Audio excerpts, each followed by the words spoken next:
Hello, welcome to today's webinar recording, A Caregiver's Guide to Navigating Sleepovers. My name is Michaela and I am an educator with the Dragonfly team, and let's begin. Today's guide will offer practical trauma and violence informed advice for caregivers navigating decisions surrounding sleepovers. Sleepovers can be wonderful opportunities for children and youth to grow, gain independence, and improve their social connections. However, it's also natural for parents to feel a mix of excitement and concern, especially when it comes to keeping children safe from potential harm. Our goal at the Dragonfly Center is to empower you with the knowledge and tools, not to alarm or increase anxieties.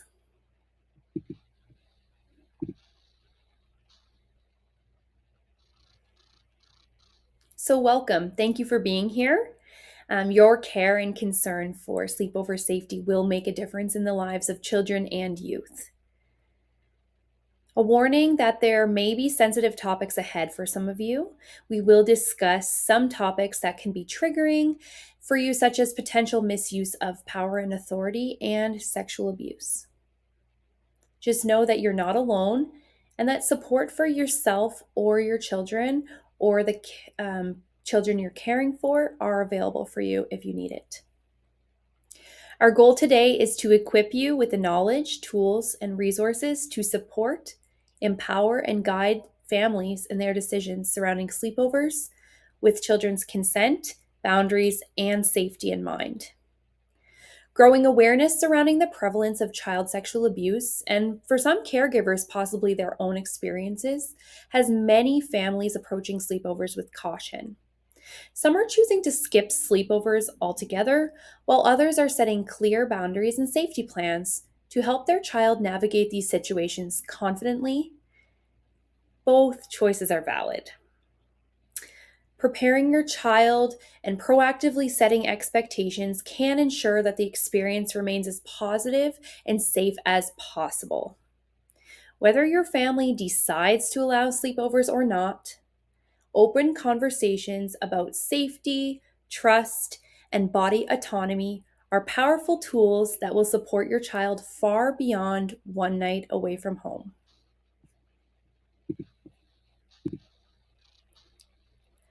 It's really normal and natural to worry about sleepovers. Many caring parents feel torn between the excitement of sleepovers and wanting to keep their children safe. You may be nervous about the potential lack of supervision, bullying, exposure to inappropriate content, or even unwanted physical contact. These concerns are valid, and you are not alone in feeling anxious. Acknowledging your worries is the first step. It means that you are a thoughtful caregiver looking out for your child's well being. This guide will validate those feelings and provide concrete strategies so that you can approach sleepovers with confidence rather than fear.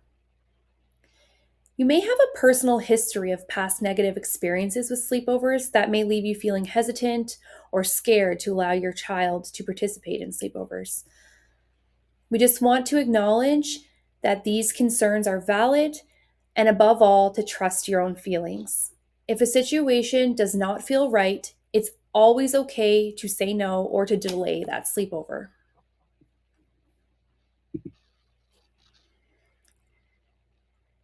Before deciding on sleepovers, it helps to weigh the potential benefits against the risks. So let's start with the benefits of sleepovers or the potential benefits.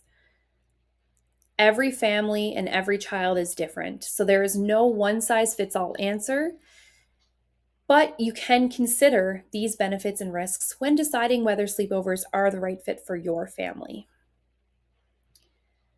So we see social development. So sleepovers offer children the opportunity to build and strengthen friendships. It allows them to practice social skills such as communication, sharing, and problem solving in a relaxed, informal setting. These experiences can deepen their relationships and provide a sense of belonging.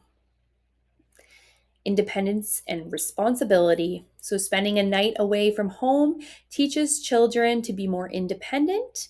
They learn to manage their belongings, packing a bag, remembering their toothbrush. They learn to follow house rules in a different environment than their own. And they learn to navigate situations without that immediate parental support that they have at home with you. It can help boost their confidence and their sense of responsibility. Increased emotional resilience. Sleepovers can expose children to new experiences and situations, such as being away from their parents or managing different routines. And this can help children develop emotional resilience and learn how to cope with those feelings of homesickness in a different environment. Another benefit is that it builds trust and communication. So, when children participate in sleepovers, it provides an opportunity for parents to communicate openly with their children about uh, expectations, boundaries, and safety, and also with the host family. It can build that trust between the parents, between the children, and within the other family as well, strengthening the full community relationship. Learning to share and compromise. Children often share sleeping spaces, games, activities during sleepovers. So, this teaches them the value of sharing and compromising as they work out how to handle those differences in preferences or play styles. It can also help them navigate group dynamics and conflicts in a healthy way. When attending a sleepover, children learn the importance of being a good guest, showing respect for the host space, following house rules, and being considerate of others. This teaches them valuable etiquette and life skills that can extend far beyond a sleepover into other areas of their lives. Enhanced creativity and fun. So, new opportunities may arise when a child is spending time with a different family and environment. They can learn to experience different cultures and perspectives firsthand by spending time in another household. So, they may see different customs and traditions. They may practice different communication styles and witness various values and varying social norms that may differ from their own family. Another benefit of sleepovers is an overall strengthening of family bonds. Because sleepovers and the discussions that surround sleepovers encourage that communication and trust between the parents and the kids. It's giving that the children that sense of responsibility, independence, which then builds self-confidence and trust within the family. It also allows families to connect with other families, creating a wider support network and fostering a sense of community. Now let's take a look at some of the risks of sleepovers. So, for some of the risks, we can identify that there could be safety concerns, such as accidental injuries or lack of supervision.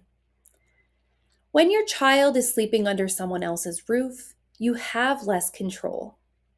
You may worry about lack of supervision, the presence of other adults or older kids, or unknown risks in that home, such as unsecured weapons or unsafe internet access. There's also the concern of potential abuse by either adults or other children. Sometimes accidents or abuse can happen due to a relation of lack of supervision.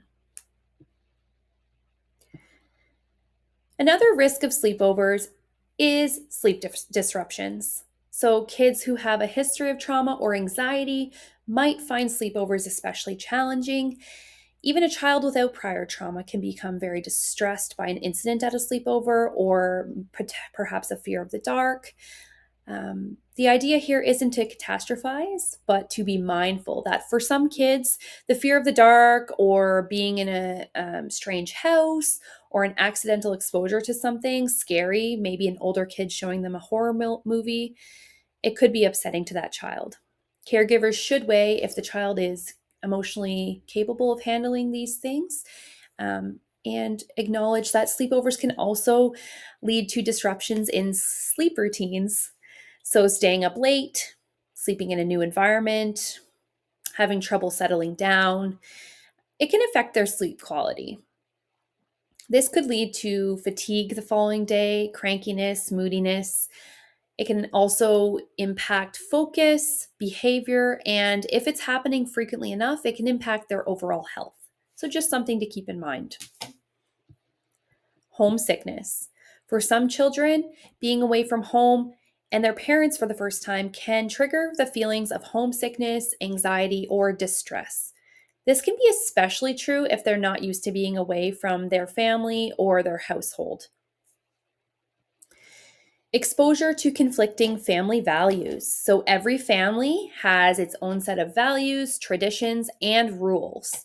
Children may be exposed to practices, languages, or attitudes at the sleepover that differs from those of their own family. This could lead to some confusion, or in some cases, it could lead to an introduction of unhealthy behaviors. Allergies or medical risks. Nobody knows your child as well as you do. And being their primary caregiver means that you know their health history and medical requirements better than anybody else. So, sending your child to have a sleepover, especially if they have a medical condition, maybe they have asthma or maybe they are diabetic, it can be worrying, especially if the other household does not have experience managing these conditions. So, it's definitely something to keep in mind that it can be a risk. Cultural or religious conflicts. So, again, there may be cultural differences within households that impact your child. For example, maybe the way they discipline their children is different. Maybe they have different religious views. It's very good for children to be exposed to varying cultures, religions, races, languages, but there is always the risk that it could upset you or your child or your family. And lastly, on our list of risks that we have listed or potential risks, we have exposure to unsafe or inappropriate behavior. So sometimes sleepovers can involve watching movies, playing video games, or engaging online with online content, video chats. And sometimes that content may not be age appropriate or something that you've deemed appropriate within your own household. Without proper oversight, children might be exposed to things such as violence, sexual content, or other material that could be harmful to their development. In the next few slides, we will talk about child on child and adult on child sexual abuse, because that is also one of the biggest risks of sleepovers.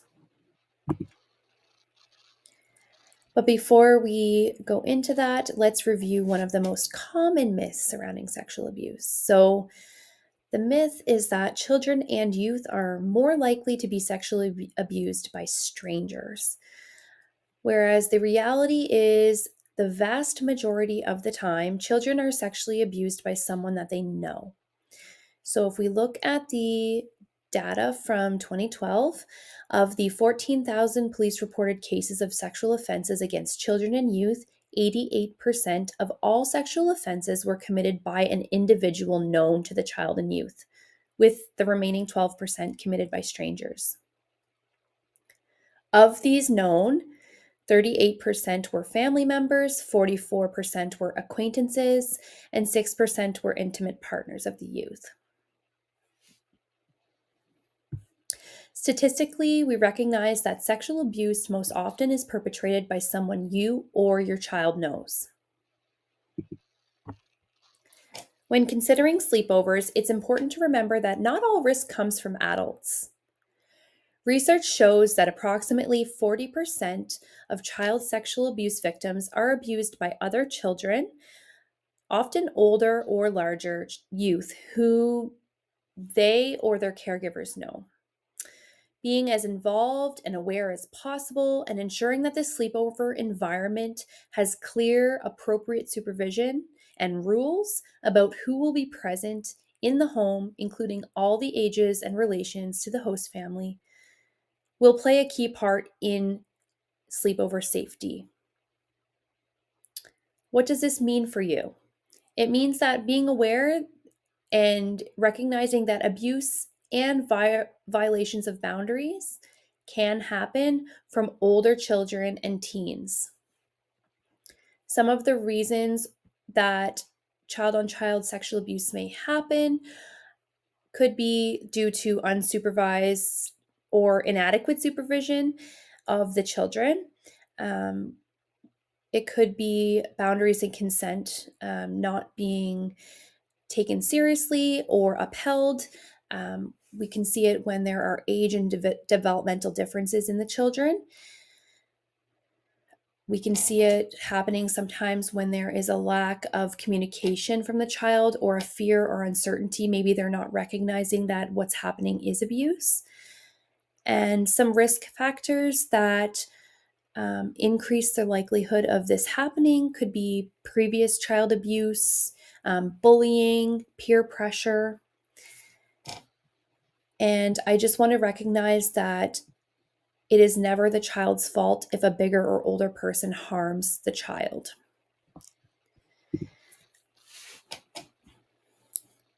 Adult on child sexual abuse often involves an adult who is granted unsupervised access to a child and is typically viewed as a trusted authority.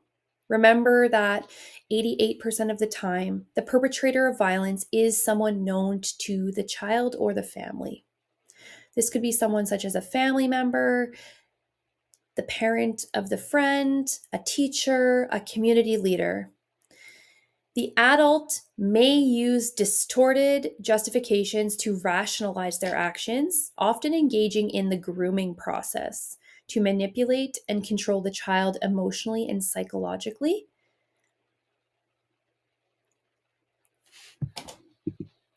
We recognize that learning about these topics can be very triggering and overwhelming for some people, but I just want to remind you again that we are not here to cause fear or increase anxieties. We're simply here to educate and bring awareness to these topics so that you and your family can make the proper decision for yourselves.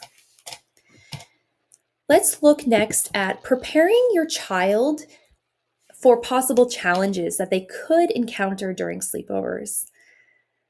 So, if we prepare ahead of time, it will foster adaptability, enhance problem solving, reduce anxiety, boost confidence, and increase success. So, first off, we want to address anxiety and fear. So, with your child, we can discuss how your child can uh, express themselves if they're feeling scared or uncomfortable or overwhelmed, possibly in a new environment, or if they are experiencing an activity or a food that they don't quite like. So preparing them ahead of the time on how can they handle this? What can they say? Who can they go to? Prepare your child for possible challenges related to bedtime comforts. So, supporting their bedtime comfort is key. If your child struggles with separation anxiety or has a specific bedtime routine, express how they can express their own needs to the host family. So, maybe they have to bring a comfort item or a stuffed toy. Maybe they can even recommend a certain show or movie that they like to watch before bed to increase their comfort. Next, we want you to discuss with your child and prepare them on the topic of cultural differences. So, preparing them to acknowledge and respect cultural differences. Discuss with your child that each family may have different rules, may have different customs, maybe have different foods that they like to eat. And teach your child to be respectful of these differences while also maintaining their own boundaries and their own values. So maybe if they don't want to eat something, they can politely say no, or maybe they have to bring their own snack that they like, that kind of thing. And lastly, preparing your child for handling peer pressure. Discuss some potential situations that involve peer pressure and reassure your child that they don't have to participate in any activity that they don't want to. Maybe they don't want to play a certain game. Maybe they don't want to eat a certain snack. That's okay. If it makes them uncomfortable, they're allowed to say no. They're allowed to make other suggestions. Encourage your child to be an advocate for their own needs and comfort, even in social settings where it can be a little more tricky. And remember that there is no wrong answer. You can be a loving, careful parent, whether you choose to continue this conversation and then allow your child to participate in sleepovers after the preparation. But if after talking with your child and you feel like it's not the right time, not the right fit, that's okay too. If you are going to go ahead with that sleepover, though, having that preparation and safety planning and discussion will leave you and your child feeling a lot more comfortable and confident. If you decide to skip on sleepovers entirely, or at least for now, that's also a valid choice, and you can seek alternative ways for your child to have fun and be social. There are lots of children who have amazing friends, social lives that don't partake in sleepovers.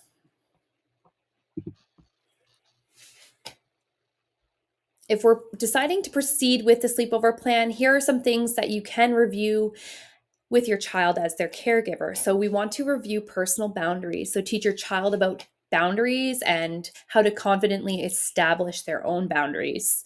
What are they okay with? What are they not okay with? And how can they show or say what their boundaries are? Ensure that they understand the importance of immediately expressing their discomfort, even if it feels uncomfortable to do so. So maybe they're at the new environment and they need to go speak to the host parents about something that's happening. Teach them how to do that. Reinforce that they're never at fault or to blame for somebody else's inappropriate actions. Teach them exit strategies and that they have the right to leave. Reiterate that they can call you, message you, to leave the sleepover at any point if they ever feel uncomfortable. Make sure that they know how to reach you. Maybe you put your phone number in their sleepover bag on a piece of paper. Maybe you have a phone app on their tablet that they can talk to you that way. Or maybe they can go to the host parents and use their phone to contact you. Let your child know how they can handle emergency situations. If someone's in danger, show them how to call 911. If someone is uncomfortable, show them how they can speak up for that person. Explain to your child that they should listen to their body clues when something is not feeling right, such as maybe they have sweaty palms or their heart's beating really, really fast. Maybe their stomach feels sick and they're not sure what's going on. These body clues can help them know that something is making them uncomfortable and that they need to find help or call home if possible. And lastly, we want you to speak to your child about respecting consent in social situations. So, not only are we going to teach them how to respect and create their own boundaries, we want to teach them how to respect the consent and boundaries of others in social situations. So, maybe it's about personal space, playing certain games, or even the sleeping arrangement. Empowering that no and assuring your child that it's completely acceptable and necessary to decline sometimes. So having them feel comfortable saying no, having them feel comfortable receiving a no.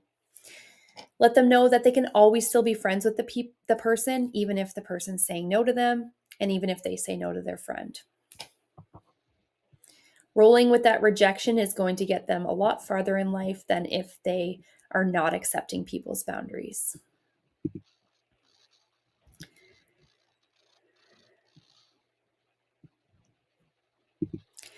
Sometimes kids like to plan things, and it's always important that as their caregiver, we gauge the interest and ask the child if they're comfortable with this happening and if they really want to participate.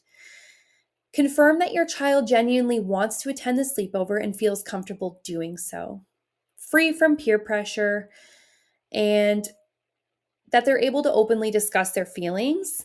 Maybe they've had some friendship troubles at school recently and they're not quite okay with staying the night at that friend's house. Or maybe they're super excited to stay up all night and have a slumber party with their friend. A conversation surrounding interest will help solidify this plan. We want to discuss expectations. So, outline what they can expect during the sleepover, maybe some activities that the family has planned. Who lives there? Are there animals? What are the sleeping arrangements going to be? And any specific rules that they should know about.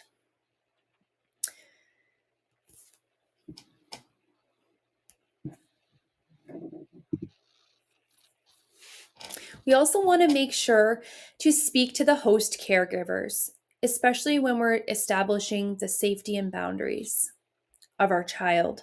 So we want to have a frank, friendly conversation with the host caregivers. You could do this on the phone ahead of time, or maybe dropping when you're dropping your child off. But don't wait to ask those hard, big safety questions at drop off. It's best to do that beforehand. This way, we can have the chance to decline or delay a sleepover if we're not quite comfortable. So, some of the topics that we should cover when we are speaking to the host caregivers is exchanging contact details. So, on both ends, we want to exchange contact details. We want to give the host family our contact details, and we want to ensure we have multiple contact details from the other family as well in case of emergency, for communication. And as the caring adults in this situation, it is the adult's responsibility to do this. It should never be up to the kids to obtain the contact information. This is also a good chance to discuss some further sleepover details. Who's going to be home supervising? Are there any events planned? You could ask the caregivers, the host caregivers, do you happen to know if anyone's going to be stopping by, like a neighbor, a cousin? And if they are unsure, you can just simply ask them to let you know if someone does stop by unexpectedly, just give you the heads up of who's at the house so that you can always know who's around your child. One harm prevention rule that experts recommend is no uninterruptible one on one situations between a child and any older individual. So it might feel awkward, but you can always politely mention that your child knows that they are not allowed to be alone one on one with anyone. So you could say, we've taught Amber that she should stay with a group and not go off alone with anyone independently. So if you do notice her wandering off, could you just remind her to stay with the group? Most parents will value and get that hint. They will value that you care and they will value that you really do want that supervision for your child. You should also take time to ask the host parents about their media and internet rules. So, in today's world, screen supervision is crucial. Ask what kind of movies or games that their kids are allowed to play. For instance, you could say, are you planning to put on any movies? We try to avoid PG-13 or higher with our child. You could ask, will the kids have access to computers or tablets? And what rules do you have about that? It's fair to mention also, we've talked to Amber about internet safety. She knows not to go online without an adult. It just signals to the other family that you expect oversight in digital activities. If your child does have any medical needs or allergies that should be brought to attention, this would be a great chance to do that. Review any medications or emergency medications that your child may need, such as inhalers, allergy medicine, or EpiPens. And lastly, the sleepover environment. So ensure that there's a proper, clean, safe space in their home that your child can sleep comfortably, whether this be in a shared space or maybe they're sleeping outside in a tent. Just knowing that they have the proper sleeping conditions and arrangements will leave you feeling a lot more confident and comfortable. After you've done all of these safety and boundary checking with the host family, and maybe your child goes off and has their first sleepover, there are a few last steps to watch out for or to include in your overall process of navigating sleepovers. So let's take a look.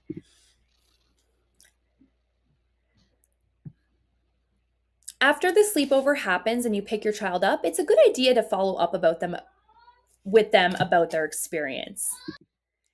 We can do this by having a reflective check-in. So after the sleepover, ask how everything went. What did they enjoy? What activities and food did they share with their friends? You can also ask them at this time if anything made them feel uncomfortable or worried, even if it was something very small or harmless. Having that moment to share in conversation and reflect will benefit your parent child relationship and make it easier in the future for them to disclose any harmful experiences that they have if they should ever occur.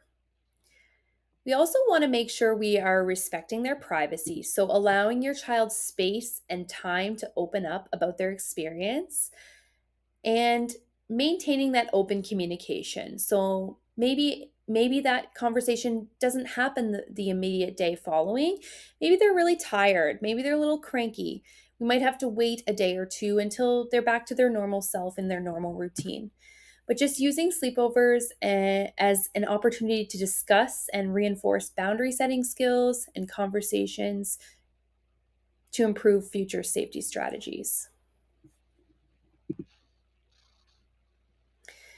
So, some signs to watch for could include unclear host boundaries. So, if the host parents are not clear about their supervision plans, their safety protocols, or if you don't feel that they're going to be respecting your child's boundaries, it may be better to decline the sleepover. You have the right to do whatever feels best for you and your child, even if your child does feel upset at the time. We want to watch for behavioral changes. So, if your child seems anxious, withdrawn, or exhibits changes in behavior after a sleepover, it's essential to explore whether something happened.